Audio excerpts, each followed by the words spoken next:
Bismillahirrahmanirrahim. Assalamualaikum warahmatullahi wabarakatuh. Selamat siang semua. Pertama mohon maaf ya, agak lama saya nungguin tapi tadi belum sampai. Yang kedua, ini terima kasih atas kehadiran Ketua Pengurus Wilayah Himpunan Pendidikan dan Tenaga Pendidikan. Oh, segini Bapak umur apa coba tahu ya?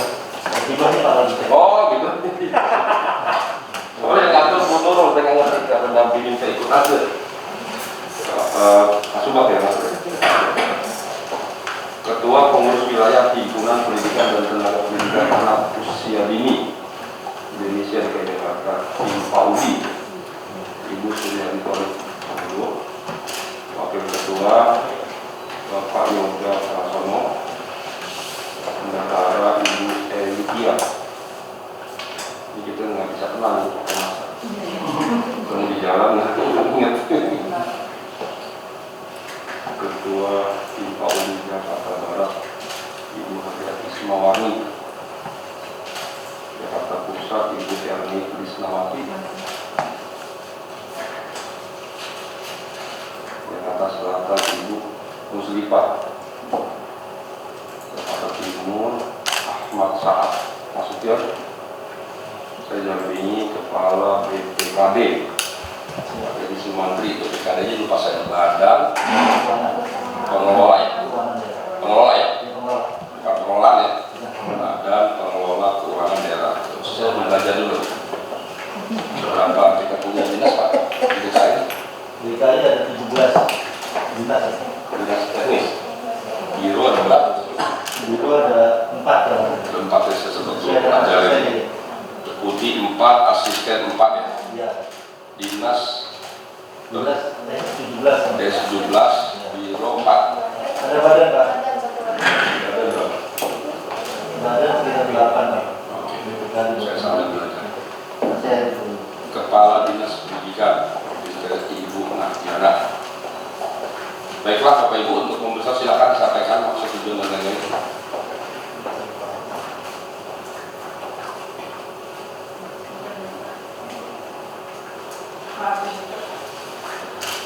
Bismillahirrahmanirrahim. Assalamualaikum warahmatullahi wabarakatuh.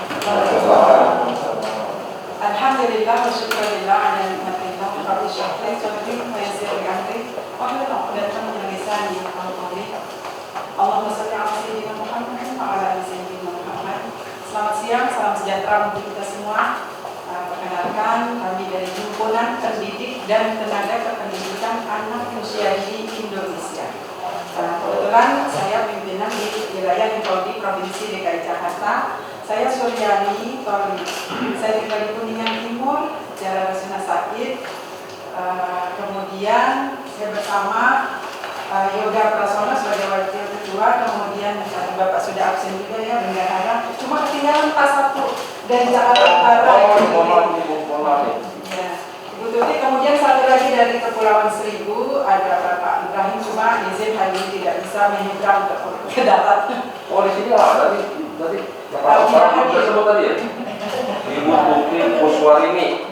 Yang salah saya bukan yang maaf. Kenapa? Alhamdulillah, terima kasih. Kami sudah diberikan kesempatan untuk bersilaturahim. Tentunya yang pertama kepada Wakil Gubernur Provinsi DKI Jakarta.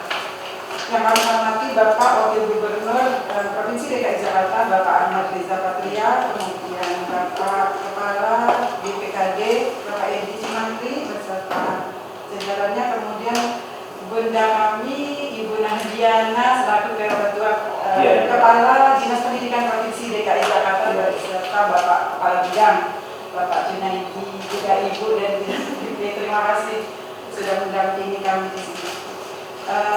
Alhamdulillah, maksud kami adalah yang pertama tadi sudah berkenalan tentunya dengan Bapak Wakil Gubernur kami, kemudian yang kedua silaturahmi tentunya. Himpunan Pendidik dan Tenaga Kependidikan Anak Usia Dini Indonesia di Provinsi DKI Jakarta, kami ada di 34 provinsi Pak.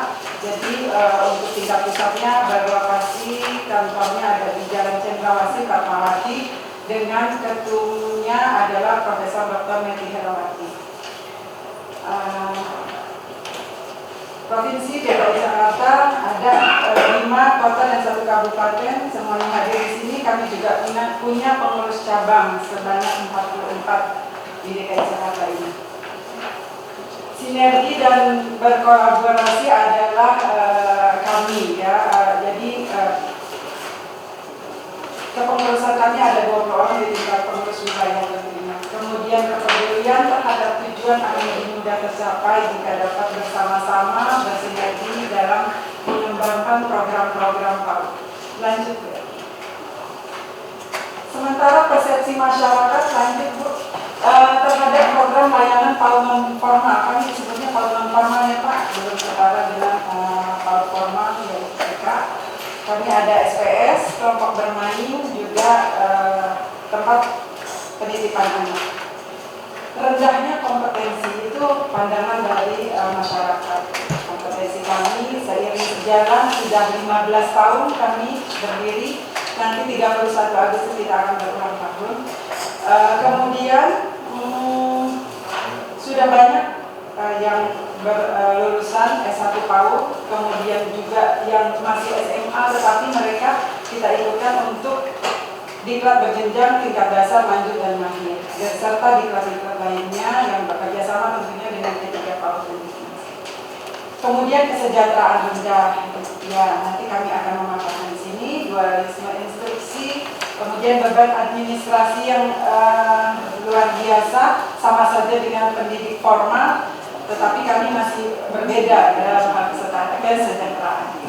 Salam kelas memang kami masih dianggap rendah, ada di sekretariat dan sebagainya, meskipun banyak juga kami yang sudah menempati ruang-ruang yang memenuhi persyaratan.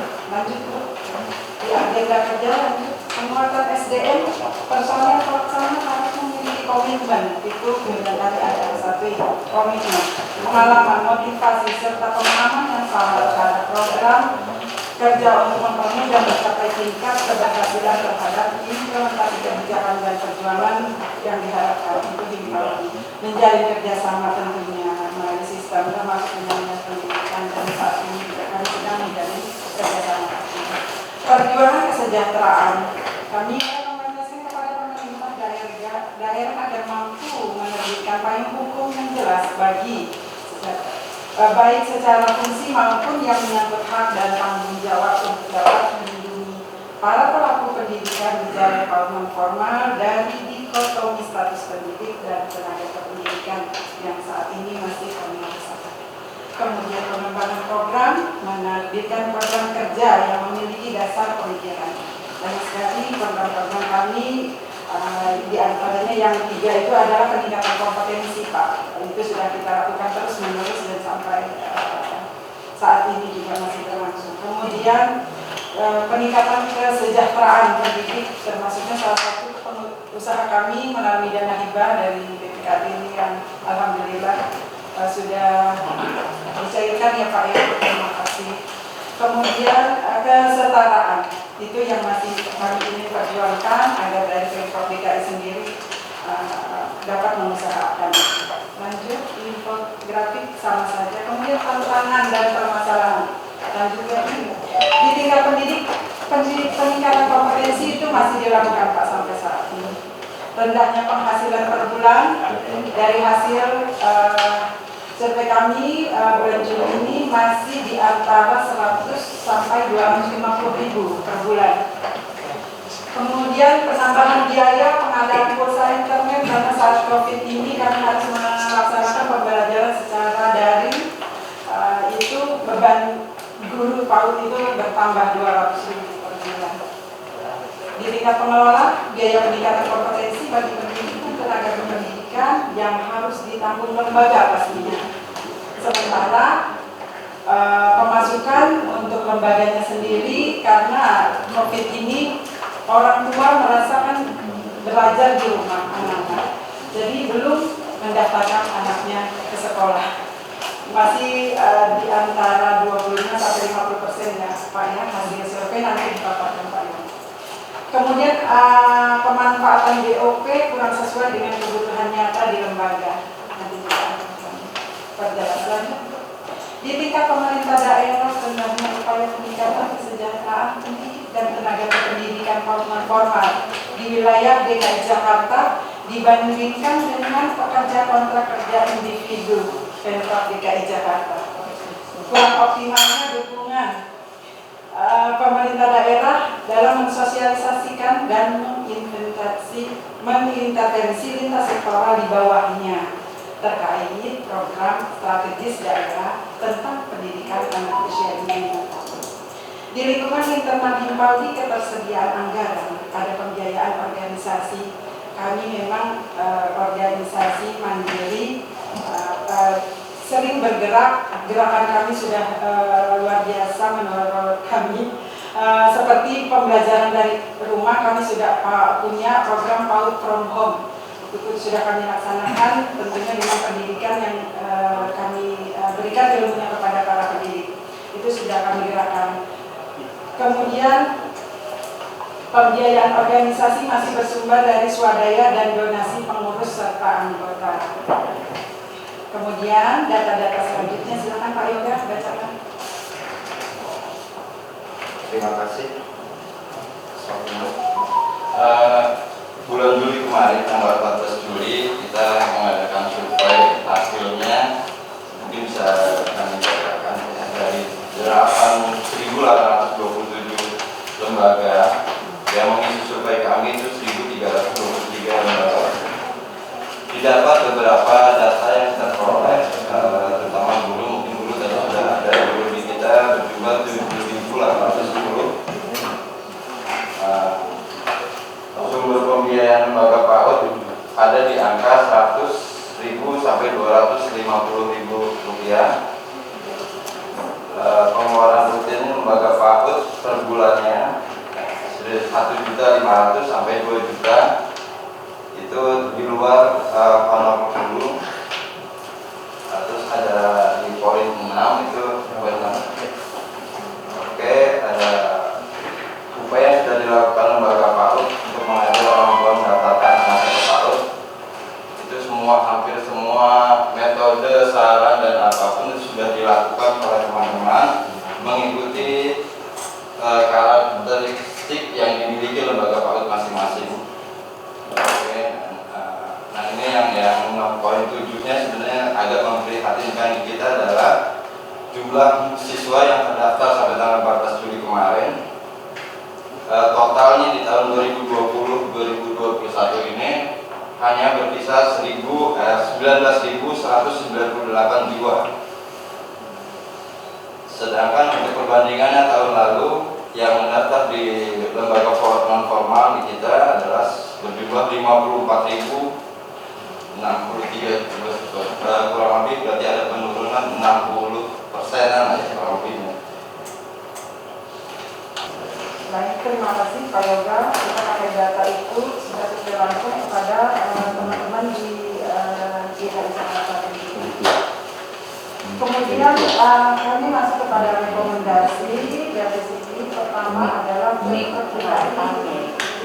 Pemprov DKI bersama Dewan Perwakilan Daerah kami mohon untuk mampu menghasilkan suatu produk hukum yang memiliki tujuan, aspek legal, konsep operasional yang jelas menuju peningkatan kesejahteraan pendidik dan tenaga kependidikan PAUD non formal yang setara dengan pekerja yang terdaftar sebagai tenaga kontrak kerja individu atau KKI yang mendapatkan BMT, tentunya dengan persyaratan yang bisa kami pilih. Kemudian agar peningkatan mutu pelayanan pendidikan anak usia dini di DKI Jakarta dapat dicapai secara optimal dalam waktu yang tepat tentunya.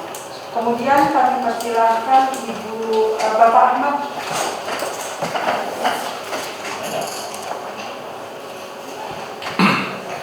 Terima kasih. Bismillahirrahmanirrahim. Assalamualaikum warahmatullahi wabarakatuh. Saya Ahmad Nasution, Ketua Himpaldi Jakarta Timur. Bapak Wakil Gubernur yang saya hormati, Bapak Kepala BPKD, Bunda tercinta dari Dinas Pendidikan yang kami hormati, para hadirin yang insya Allah dimuliakan oleh Allah Subhanahu Wa Taala. Salam sejahtera untuk kita semua.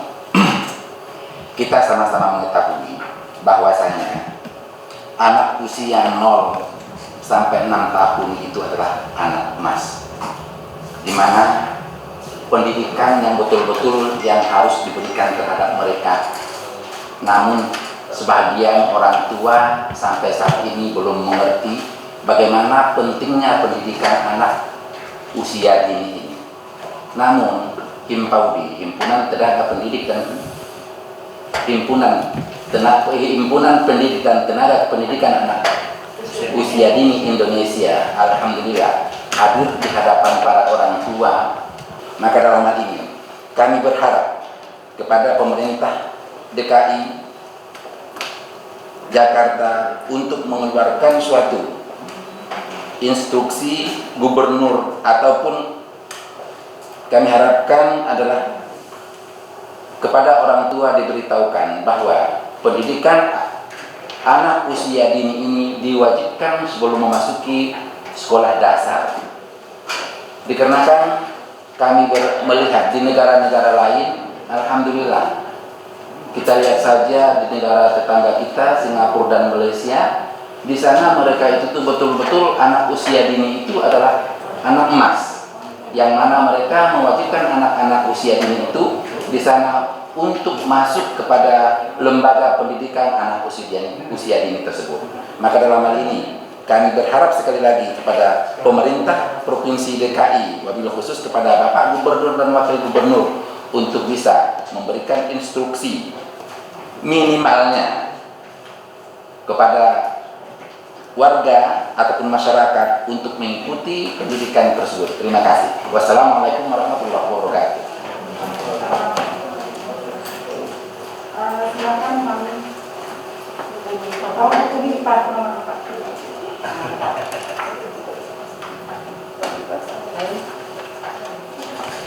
Bismillahirrahmanirrahim. Assalamualaikum warahmatullahi wabarakatuh.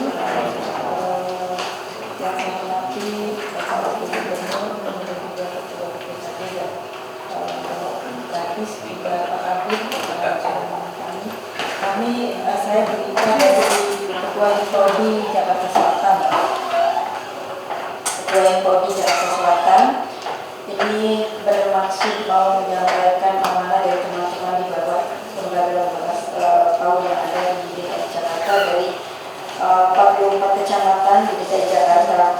Mereka meminta kami untuk mengkomunikasikan Bapak terkait tentang penggunaan BOP kepada Dinas Pendidikan, Ibunda, dan juga mereka semua menitipkan pesan kepada kami bagaimana agar disesuaikan dan dipermudah secara mekanisme penggunaan dari BOP, karena BOP itu kami diatur itu melalui rekanan gitu Pak, melalui kita bisa belanja tidak non tunai, jadi harus ada rekanan dulu di mana rekanan itu harus mempunyai NPWP gitu kan, kemudian juga SIUR. Itu kami kesulitan karena tadi sudah bicara sama Ibu Ketua juga, Bu Sudani menginformasikan bahwa dana PP itu cairnya tidak tepat waktu, karena memang kami juga memang menyadari bahwa tahun anggaran dengan tahun pendidikan itu berbeda ya. Jadi Januari kita Juli itu pendidikan, jadi kita langsung berhutang terlebih dulu, ini yang merupakan jadi beban kepala sekolah, sehingga ketika kita punya rekanan yang baik hati, mereka tidak punya SIU, tidak punya PWP seperti itu. Pas selama ini yang menolong kami itu perusahaan-perusahaan kecil yang kayak UKM seperti itu, kayak PMP. Sebetulnya ketika boleh bisa belanja tunai buat kami bisa belanja dari yang tidak punya SIU itu, kayak UKM atau UP2 atau PKK itu bisa kita untuk makan tambahan buat di PAUD gitu Pak, karena ada PMT kan di BOP itu juga. Nah itu kami kesulitan karena catering besar tidak mau meminjamkan dulu atau mengutang dulu ya. Kita ngutang dulu nih selama 6 bulan, nanti kita bayar ketika uang BOP itu cair. Nah itu akhirnya tidak terserap Pak. Akhirnya dana BOP itu yang untuk PMT, jadi banyak yang tidak menggunakan kapal. Sebetulnya itu yang penting banget, butuh kebutuhan dasar anak usia dini di DKI Jakarta itu pemenuhan dasar tentang gizi itu kan ya. Kita juga perlu mencontohkan guru-guru bahwa gizi yang baik itu seperti apa di PAUD. Ketika kami bisa belanja dengan tunai, itu akan lebih baik lagi buat kami semua, benar-benar sesuai juknis yang diperuntukkan dan benar-benar sesuai kebutuhan anak di lembaga kami masing-masing. pada saat ini kami dipaksa gitu ya untuk mempunyai rekanan, dan akhirnya ketika rekan-rekan besar itu Pak, mereka cuma menawarkan APL lagi, sementara kita sudah berkreativitas dengan HTL juga melalui LOSPAT Pak. Jadi pembelajaran STEM itu kami olah dengan APL itu LOSPAT, jadi apapun yang ada di sekitar anak dan mudah ditemukan oleh guru karena memang anggaran yang tidak ada itu, kita jadi belinya lagi-lagi kok APL balok lagi, kemudian juga Lego lagi. Sebetulnya anak-anak kita bisa lebih cerdas lagi ketika kita main dengan apa yang ada di lingkungan masing-masing. Jadi saya mohon ini Bun, mungkin ke depan boleh kita menggunakan dengan juga seperti profesi-profesi yang lain, belanjanya tunai sehingga kami bisa menggunakan dengan seefektif dan secepat mungkin dari dana yang diterima. Mungkin itu saja amanah yang diberikan oleh teman-teman kami di bawah. Terima kasih. Wassalamualaikum warahmatullahi wabarakatuh. Waalaikumsalam. Silakan Nani Isma. Assalamualaikum warahmatullahi wabarakatuh. Nama saya Isma. Saya dari Jakarta Barat, Ketua Hipodi Jakarta Barat. Saya tinggal di daerah elit ekonomi sulit, yaitu di daerah Grogol, RW 09 RT 1. Yang kami ingin kami sampaikan Bapak, yaitu mengenai perizinan, di mana banyak bimbel-bimbel yang ada di tempat kami. Dan orang tua tidak mau pusing. Sekarang nggak boleh tatap muka. Murid kami punya murid 76. Ya kan? Sekarang istirahat, pospon ya. Udah izin, Bu, saya mau pospon, saya nggak akan sekolah karena saya nggak sekolah. Kalau saya sekolah saya mesti bayar. Saya udah jamin nggak usah bayar. Yang penting masuk, tapi mereka nggak mau tetap. Jadi kami mohon ditertibkan bagaimana terkait dengan para bimbel ini yang sudah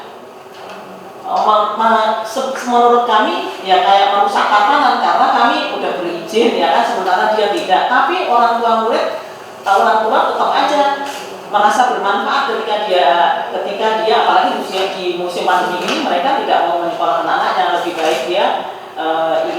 baik dia untuk bimbel. Begitu saja Pak, kami mohon ditertibkan untuk kegiatan pembelajaran anak-anak, untuk izin apakah itu yang mengeluarkan siapa tidak jelas, tapi mereka merasa punya. Ya, begitu saja. Terima kasih. Assalamualaikum warahmatullahi wabarakatuh. Salam, terima kasih teman-teman. Kemudian ada rekomendasi yang ketiga, mengkaji ulang dan mengevaluasi rencana menambah, karena mendirikan sudah ada beberapa SPS negeri yang baru. Kami mohon dikaji ulang untuk itu.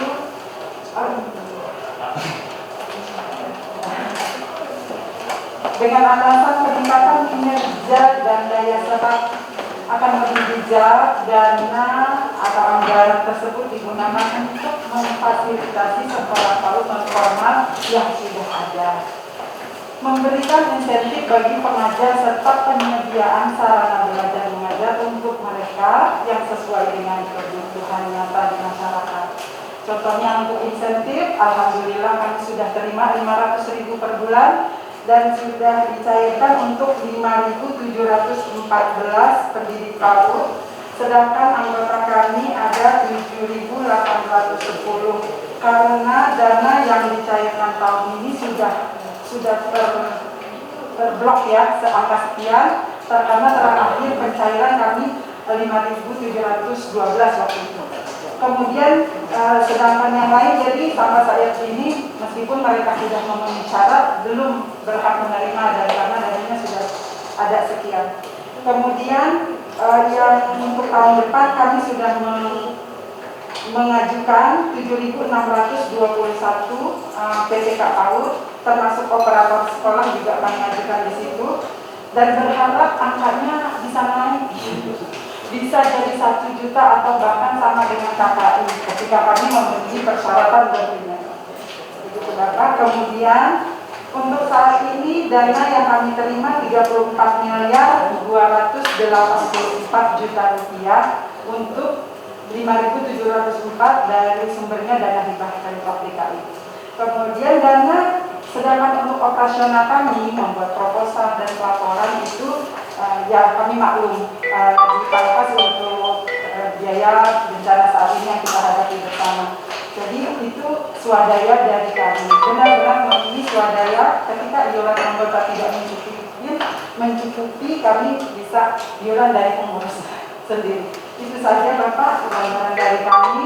Terima kasih atas izin dan waktunya mendengarkan curhatan kami ini. Semoga kami tetap bertekad untuk melakukan pendidikan untuk anak usia dini di Jakarta ini khususnya, dan siap melaksanakan program-program yang bersinergi dengan kami tentunya dan pemerintah DKI. Permohonan maaf dari kami atas hilaf tingkah laku dan ucapan. Billahi taufiq wal hidayah. Wassalamualaikum warahmatullahi wabarakatuh.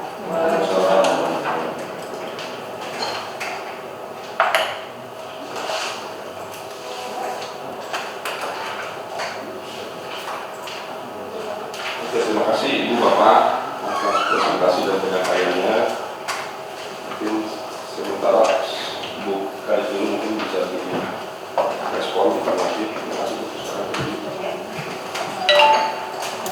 Izin Pak ini teman-teman semua dari Pak Alhamdulillah nih untuk kesini audiensi, jadi asli saya ya yang selama ini. Jadi gini teman-teman, yang harus dipahami yang pertama, bicara BOPKU itu sumbernya ada dua, ada APBN, ada APBD. Yang teman-teman terima dari swasta ini memang dapatnya APBN ya. Karena APBD ini hanya untuk yang negeri yang dipahami. Jadi ketika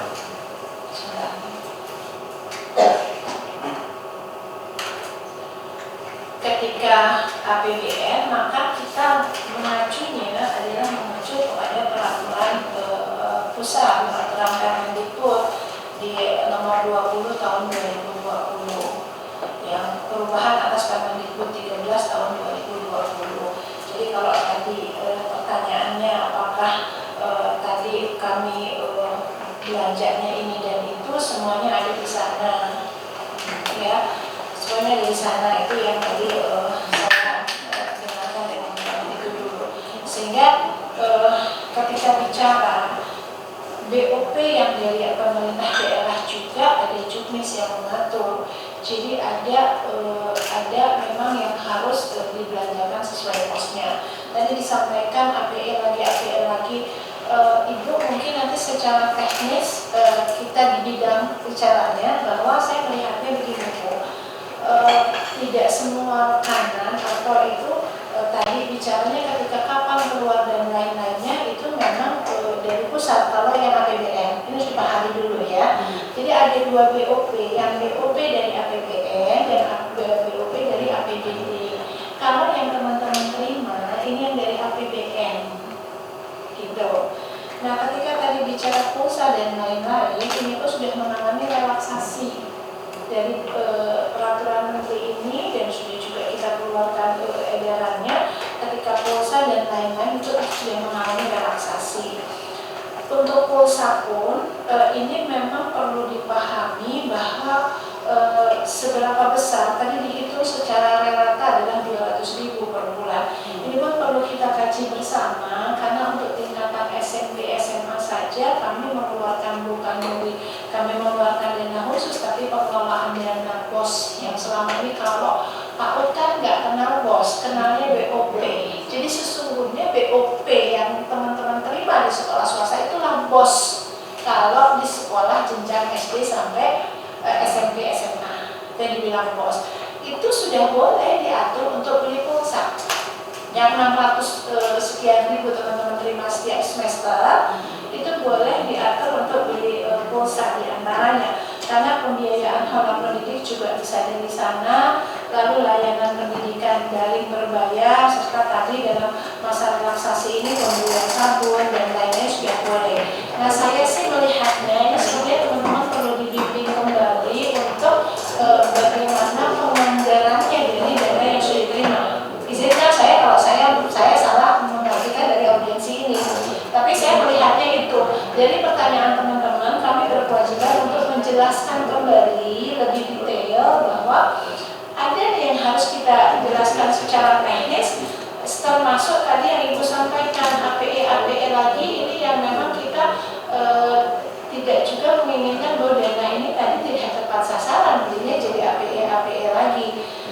Ketika di sekolah SD sampai SMK ini sudah kita atur, memang itulah yang kita beli. Artinya gini, kita yang akan membeli kepada rekanan, memang kalau dananya belum turun dan lain-lain itu kondisinya memang kita bergantung dari sana. Nanti lebih jelasnya Pak Edi bagaimana turun ke daerah itu ya Pak Edi ya. Tapi saya lebih kepada teknisnya, ayo kita duduk bareng nih teman-teman, terus saya melihat itu Pak, kalau izin saya melihatnya itu yang pertama.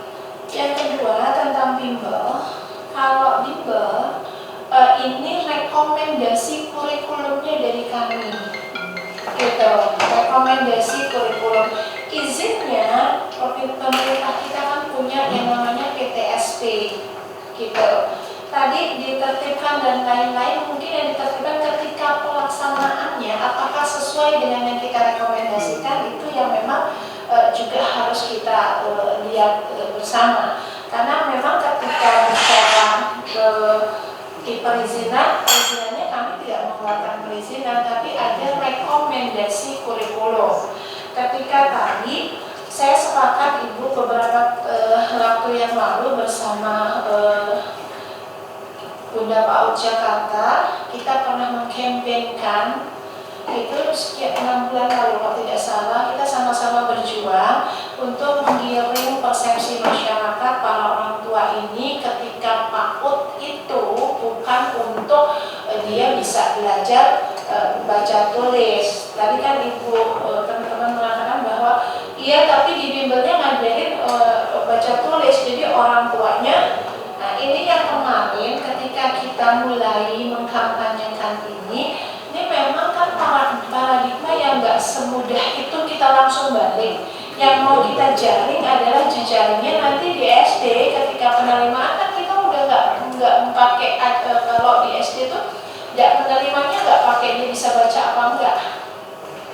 Artinya artinya sudah pakai usia. Jadi di sini sebetulnya tidak boleh terlalu dikejar, tapi yang namanya mengubah paradigma itu yang memang ayo kita harus bersama. Maka kita mulai dari momentum kita mengkampanyekan itu. Mau masuk PAUD, tentu kita punya masalah. PAUD ini udah, nah disinilah mungkin teman-teman di Himpaudi ini sama-sama menertibkan bareng-bareng nih. Jadi kalau PAUD-nya sekian ribu tadi, yang ini sudah nih nggak ngukur, tapi orang pasti pilihnya PAUD yang sana. Orang dia ngajarin dia kepingin anaknya bisa baca tulis, ini yang harus secara berjenjang kita sama-sama, kita sudah mulai itu. Jadi biarkan anak-anak belajar tumbuh kembang sesuai dengan usianya. Ini yang memang sama-sama, ini PR kita bersama ya yang harus kita jelaskan.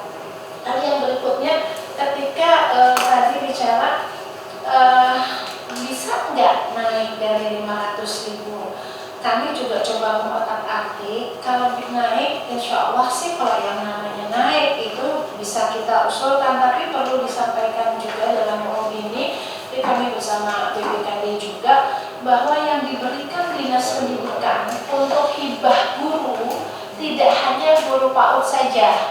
Jadi yang angkanya 500.000 itu kami punya guru dan tenaga kependidikan yang non-PNS juga Ibu di madrasah swasta. Itu jumlahnya ada 9.000. Lalu berikutnya adalah guru-guru TPA atau TKA ya, TPQ dan TKQ itu ada 5.000. Lalu ada madrasah diniyah itu ada 2.800 orang.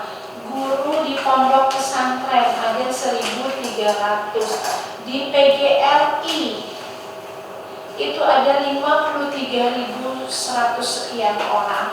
Artinya ketika bicara bahwa hibah guru ini dinaikkan, berarti kami juga harus memperhitungkan kenaikan-kenaikan di pos-pos yang sama judulnya guru yang diberi hibah oleh Dinas Pendidikan. Lalu yang berikutnya Ibu 714 itu kami berikan berdasarkan usulan yang diberikan. Tadi kalau guru Ibu ada 7.000, dalam 2021 ini ada 6.810. Jadi dari 5.700 di 2020 kami memberikan nanti rencana pemberian di 2020 dalam yang sudah kami masukkan ini ada 6.810. Kita rekon Bu, kenapa ada, coba Ibu lihat usulannya, lalu nanti kami lihat di bidang usulannya, kita rekon, lalu kita lihat by name. Kenapa ini tidak masuk dalam usulan? Kita lihat apakah ini syarat dan ketentuannya sudah berlaku atau tidak. Itu yang mungkin yang harus kita rekon. Jadi ada dua ya, nomor 1 tadi dengan nomor cara tadi menggunakan BOP. Ibu memang punya hak dan kewajiban kami mengedukasi Bapak Ibu yang ada. Yang berikutnya tadi kita sekalian aja nanti di akhir kata izin Pak Wagub kami agendakan untuk kami langsung teknis ya supaya nggak terlalu ya Bu gitu. Jadi yang dulu tadi Ibu bicara 7.000, kami bicara 5.000, lalu di 2.000. Yuk kita lihat by name, kita sinkronisasi datanya, lalu supaya kita juga terjelaskan. Saya juga jadi jelas kenapa ini tidak bisa terakomodir dan lain-lain gitu ya. Nah yang KKI Ibu, KKI ini memang aturannya dia harus berada di lembaga negeri gitu. Jadi ketika ini swasta ini kita berikan dari hibah yang 500.000 per bulan, termasuk tadi bisa nggak ditinjau ulang dari pembentukan PAUD yang di RPJMD, di KSD, di kegiatan strategis kami akan ada PAUD di setiap kelurahan gitu ya, bisa nggak ditinjau ulang. Saat ini memang kami dari target 267 pun kami baru ada 100 PAUD negeri yang memang tadi ini belum merambah ke seluruh kelurahan. Dan izin Ibu barangkali kita duduk bareng di poin ketiga itu sesungguhnya di tempat Ibu tuh yang swasta mapping yang Ibu buat dari sekian lembaga yang ada itu Ibu punya mapping seperti apa. Kalau sekiranya PAUD itu ternyata memang tadi kalau SD aja kita mau merger-mergerin Ibu gitu yang SD ya. Kalau sekiranya memang tadi dia nggak ada murid dan memang kebutuhan usia anak-anak di situ, usia sekolah juga memang nanti kita lihat dari data RT, RW memang sudah tidak ada lagi. Karena kami punya juga sekolah yang dia lingkungannya sudah bukan lingkungan anak-anak di usia itu, jadi dia akan kosong di tahun sekian. Nah Ibu kita duduk bareng ya Bu ya, karena kami juga perlu tahu mapping di PAUD Ibu seperti apa, nanti kita sinergikan dengan supaya aksesnya sama gitu dengan yang negeri. Jadi tidak Ibu sudah kami terima kasih sudah membantu, tapi supaya nanti tidak tumbuhkan kalau mampu. Saya aja di rumah ada PAUD gitu, asalnya cuma jadi orang naik sepeda nggak jelas, ya udah kita jadiin PAUD. Sertifikasi gurunya, bagaimana kualifikasi gurunya, ini mesti kita lihat bareng sehingga nanti PAUD negeri dengan PAUD swasta pun akan punya mutu yang sama. Barangkali itu ya Ibu ya nanti dari ini, karena kalau udah bicara teknis saya pikir lebih enak kita lihat data ya. Baik, terima kasih. Tadi ini tambah? Tambah dikit. Terima kasih yang terhormat Bapak Wakil Gubernur, Kepala Dinas Pendidikan, para pengurus Kimpawi yang saya hormati, Ketua Sekretaris Bendahara dan seluruh yang hadir, yang mohon maaf tidak bisa saya dan satu persatu, namun tidak mengalami rasa hormat saya pada Bapak Ibu sekalian. Lapor Pak Gubernur, Pak Wagub, bahwa memang di tahun 2020 ini hibahnya dari 34,2 miliar dan sudah kami cairkan 17,1 atau 50%. Mungkin nanti bisa dicek di bendahara, uang sudah masuk ke rekening Bapak Ibu sekalian. Yang 17,1 50% insya Allah nanti di awal bulan keempat kita cairkan secara penuh. Perlu saya laporkan dan saya sampaikan pada seluruh jajaran Himpolri bahwa APBD DKI Jakarta di tahun 2020 ini mengalami refocusing atau rasionalisasi yang cukup besar.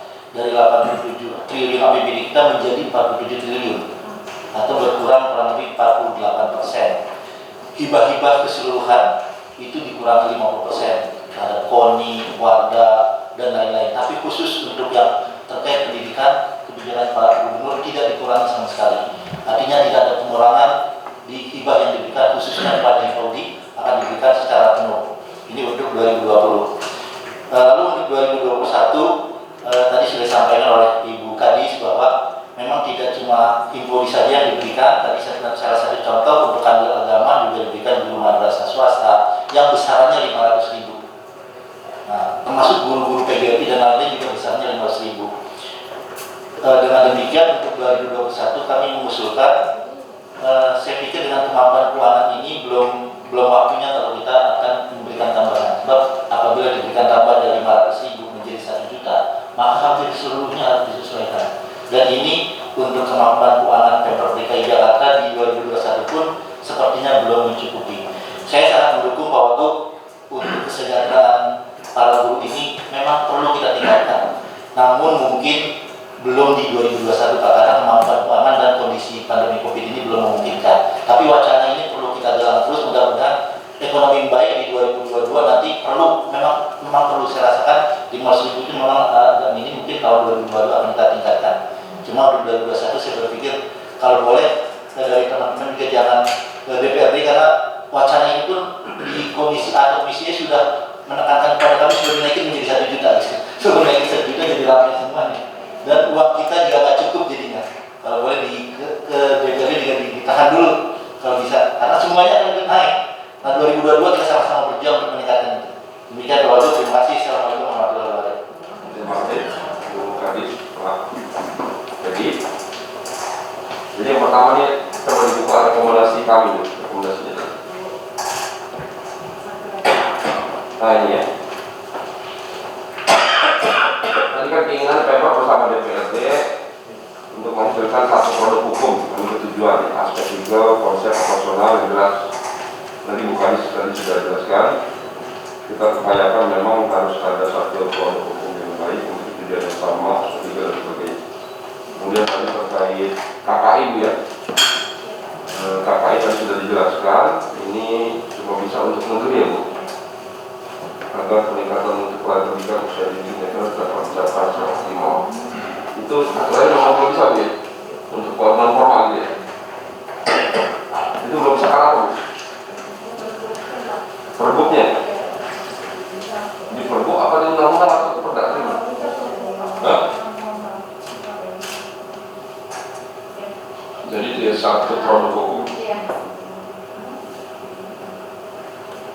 ada di sini apa, di sini ada, tapi kita ada kelangkaan di atasnya masih ada ya Pak. Tapi untuk yang kita pakai untuk teknisnya ini ada nomor 29 Pak tahun 2016 tentang orang melalui mungkin memfoto sipil dan pendidikan. Oke, ini berarti kan urusan ini honor kan ya. Poin 1 ini kan Ibu Bapak ingin ada kesamaan atau kesesuaian honor tadi kira-kira ya. Tadi sudah dijelaskan sementara memang yang baru sama yang paut negeri ya sesuai dengan KKI. Nanti kita akan upayakan itu memang tergantung pada kemampuan kita. Prinsipnya kita akan terus tingkatkan kesejahteraan nanti dengan PDI ya. Sementara 2020 memang belum memungkinkan. 21 juga mungkin seperti ini pandemi COVID ini panjang itu ya. Ekonomi kita ini terkoreksi sudah minus ekonomi minus 8 di Jakarta ya. Di nasional minus 5 kalau tidak salah ya. Jadi seperti kondisi jadi kita lebih kontraksinya lebih tinggi gitu, lebih besar dibandingkan nasional. Kenapa? Karena kita di pendanaan kita dari pajak. Yang lain itu kan ada tambang, ada hutan, ada sumber daya alam lainnya, padi, tanaman, kebun, kita nggak ada, kita pajak. Tapi prinsipnya kita memahami, mengerti, dan akan mengupayakan ke arah yang Bapak Ibu harapkan. Saya kira begitu. Tapi kemampuan kita terbatas, yang lain-lain bisa kita perbaiki. Umpamanya tadi menghasilkan satu produk hukum untuk tujuan aspek legal konsep itu bisa disempurnakan. Yang kedua ini rekomendasi kepada Pemprov agar mampu menertibkan minimal instruksi gubernur tentang kewajiban bagi masa program.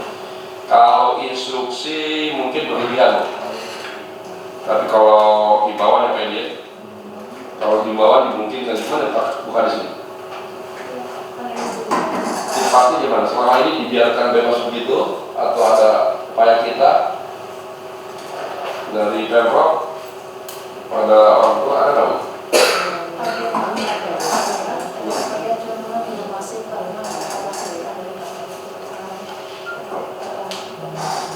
Oke, jadi ini nanti kita cari upaya yang lebih kuat gitu ya.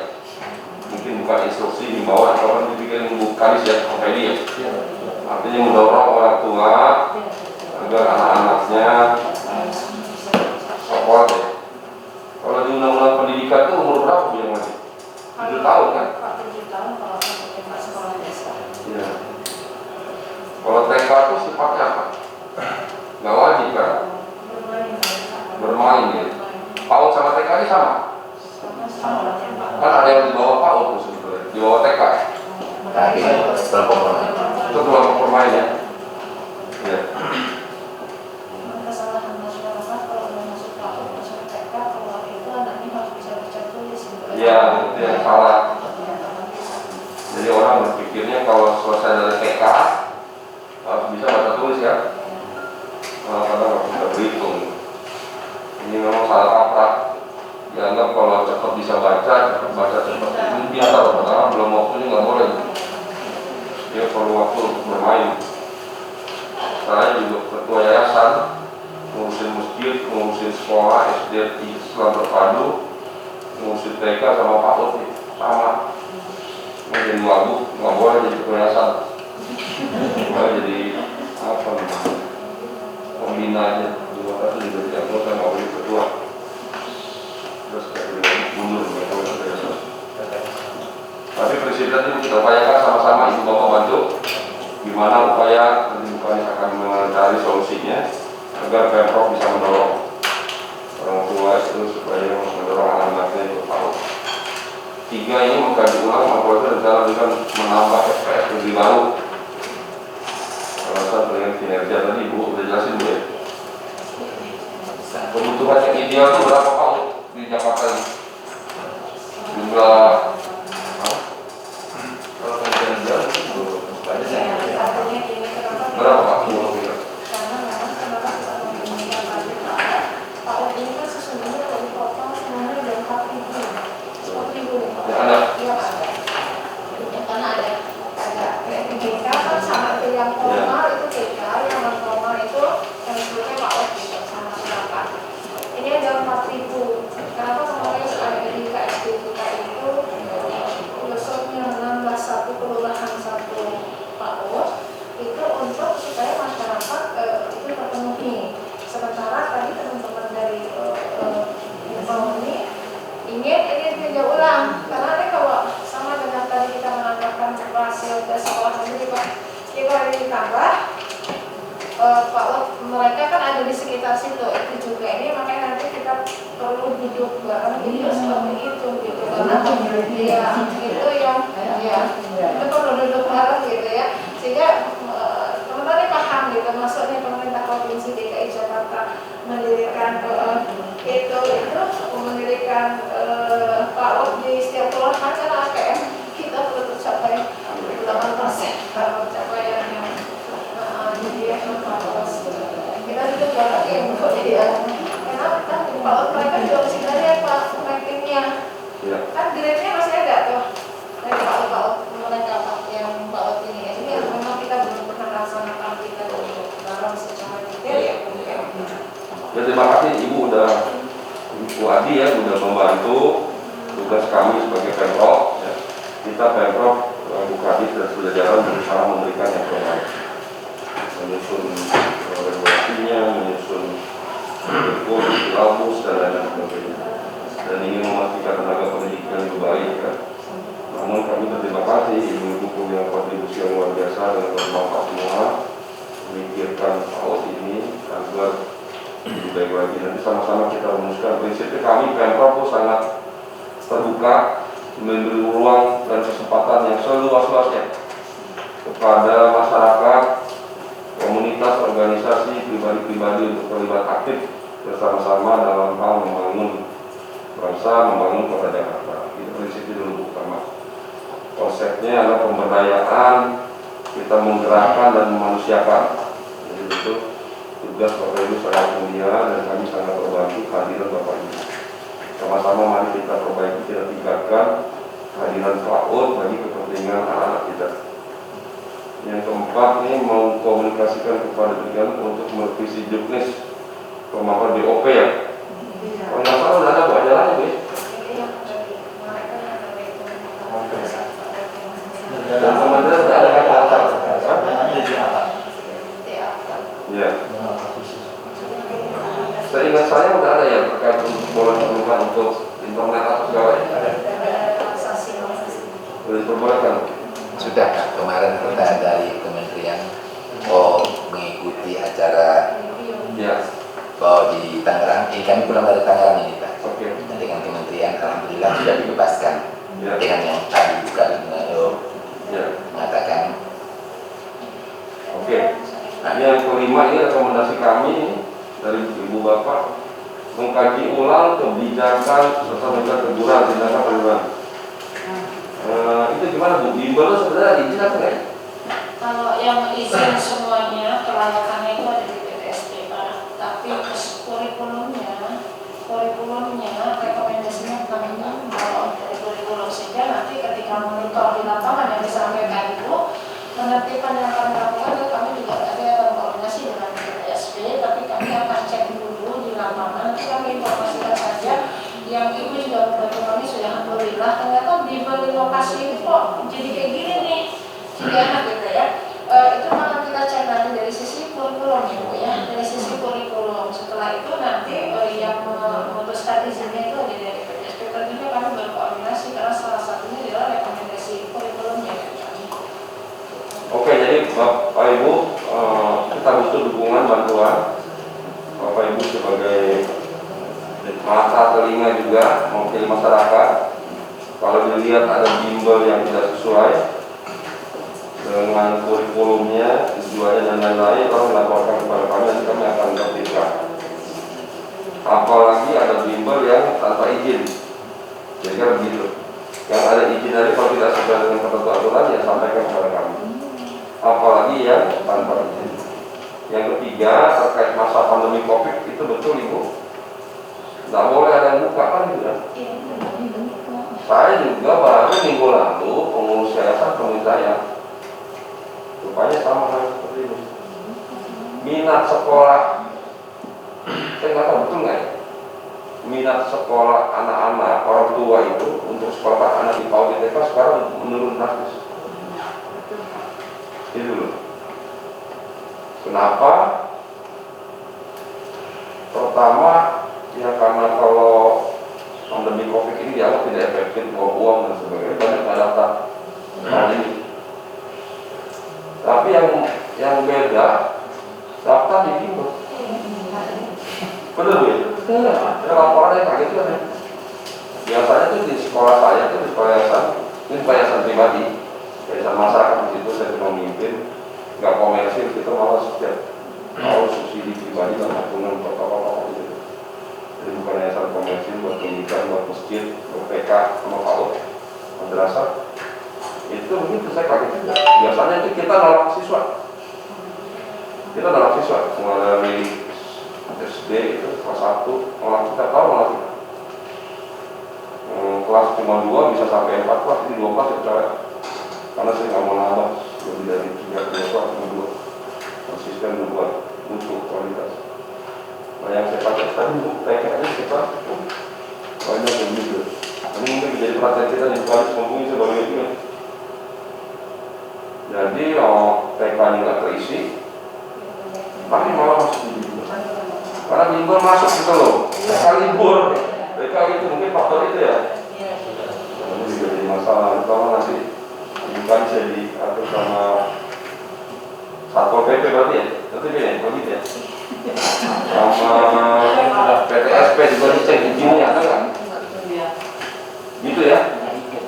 Ibu Bapak terima kasih, ini waktunya prinsipnya kita akan bekerja sama bersinergi positif, meningkatkan kualitas disampaikan Ibu Bapak? Yang kurang? Ada Pak. Silakan Ibu. Mohon izin Pak Mahfud, Bu Kadis. Begini, kalau TK ketika ada masalah di lembaga ada pengawas. Kalau PAUD non formal ada pendidik. Bagaimanakah dengan bimbel yang tidak ada siapa-siapa?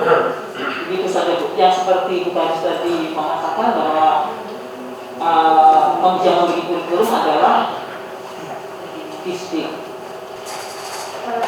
Gini Bu, ketika Ibu bicara pengawas dan penilai itu jenjang yang ada di kami Bu, di Dinas Pendidikan. Ketika orang-orangnya kursus itu bukan kami sebetulnya, kalau orangnya kursus ya Bu, gitu. Tapi kami memberi rekomendasi karena memang rekomendasi itu secara regional pendidikannya dari kami. Jadi Ibu juga perlu paham bahwa yang namanya kursus tidak hanya bimbel yang Ibu maksud. Jadi ketika bicara nomenklatur, yang namanya bimbel itu sampai dengan bimbel sampai tingkat menengah atas gitu. Dan bimbel ini, kursus-kursus ini pun bukan sekedar baca, bukan sekedar tulis, bukan sekedar akademis, tapi banyak bimbel-bimbel yang sifatnya berkelanjutan itu yang namanya lembaga kursus gitu. Ini lembaga kursus ini pun nanti kalau namanya tadi Bu, saya lebih senang gitu ya Bu. Kalau Ibu tadi sampaikan ke kami, kami ditanya, itu yang kontrol siapa ya? Sebetulnya kalau bahasa kontrol kita tapi nggak begitu, coba kita lihat gitu Bu. Jadi di tempat Ibu nanti Ibu sampaikan saja lembaganya apa. Nanti kami kan ada Kasudin secara regional. Di Kasudin itu ada namanya seksi juga PAUD. Seksi PAUD itu juga mereka juga menangani lembaga-lembaga kursus diantaranya, karena lembaga kursus juga ada nantinya kementerian juga khusus. Kita nggak seperti itu Bu, maksudnya yuk Bu di tempat Ibu mana, sini kita lihat gitu ya Bu, ini kita lihat. Jadi ketika Ibu bilang ini kok orang diajarin jadi baca tulis dan lain-lain, memang ketika mereka di fair pertama itu kan mereka bimbingan kalau nggak salah yang AIUEO itu ya, yang AIUEO. Jadi sebelum Ibu cerita saya juga merasakan Bu, anak PAUD saya nggak masuk PAUD karena namanya orang tua masuk bimbel. Jadi intinya kalau tadi kan tadi saya sudah bilang ya Bu, ayo gerakan bersama. Kita kan sudah canangkan kampanye kita kemarin bahwa orang tua nggak usah panik, anak-anak itu bisa baca tulis karena mereka merasakan tumbuh kembangnya bukan itu. Jadi satu sisi kita kuatkan itunya, karena mau dilarang nih bimbelnya kan orang tua yang milih, masyarakatnya yang milih.